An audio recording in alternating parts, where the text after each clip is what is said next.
We always get out of the building. We always made our way out all the time. It didn't seem like it would ever happen to us. On December 3rd, I recall we got called in, a normal 3-alarm fire, so it was no big deal. The cold storage building was built in the early 1900s. The fire started by a homeless couple using a small little campfire for heat. It compounded because they left without telling anybody and just ran off, and we thought people were in the building. Engine 1, you're reporting heavy smoke showing in 1816. The rescue company initiated their search of the building. Jerry and Paul went into the roof and just thought, no big deal. They'll just keep on walking down until they find the fire or find their way out. Everything was now black smoke, and you hear guys starting to get a little frantic on the radio. You know, I knew that something changed for the worse. I was home at the time and got a phone call that there were 2 people missing. By the time I got to my station to get my gear, there was now 6. The cold storage fire was so unique because of how the building was cut up. It was just a cut-up building with stairwells that went to different floors and stopped. At that point, guys were saying, you know, we're lost, and it was surreal. Apparently, they couldn't find their way back to the stairwell to the roof. They couldn't find their way to the stairwell to the ground floor.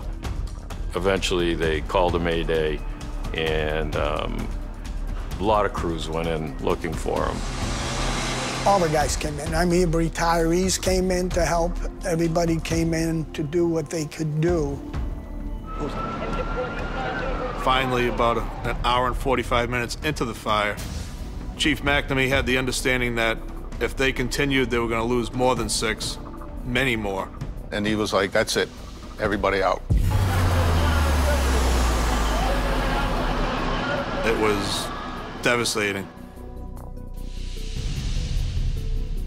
The first 2 that we lost were Jerry Lucy and Paul Brotherton.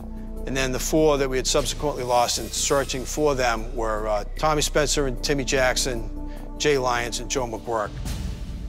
Starting on the 4th, we had to start the whole process of digging out our brothers.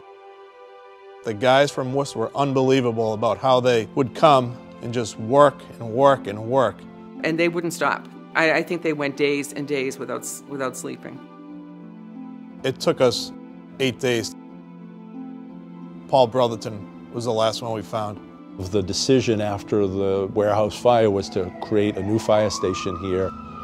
If I was pitching you a Hollywood movie where I said 6 brave men died while protecting the community they served, and within 20 years, 7 sons of those firefighters would now be working as experienced firefighters in the same department, nobody would buy that. And that's exactly what happened here. It's the brotherhood. I mean, the guys I work with are the best guys I've ever met in my entire life, you know.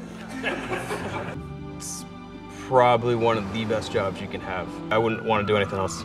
I think he'd be happy to know that's the living memorial. That's the thing that's most important, is to not have it be a statue, but to have it be in service and protect the city of Worcester.